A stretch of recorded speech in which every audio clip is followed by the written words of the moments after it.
உன்னை தெய்வம் என்பதா, குருநாதன் என்பதா,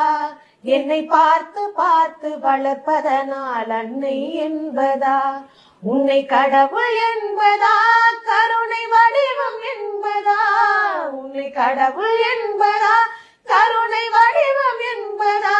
ஐயா ஞான தானம் தந்த உன்னை தந்தை என்பதா, உன்னை தெய்வம் என்பதா,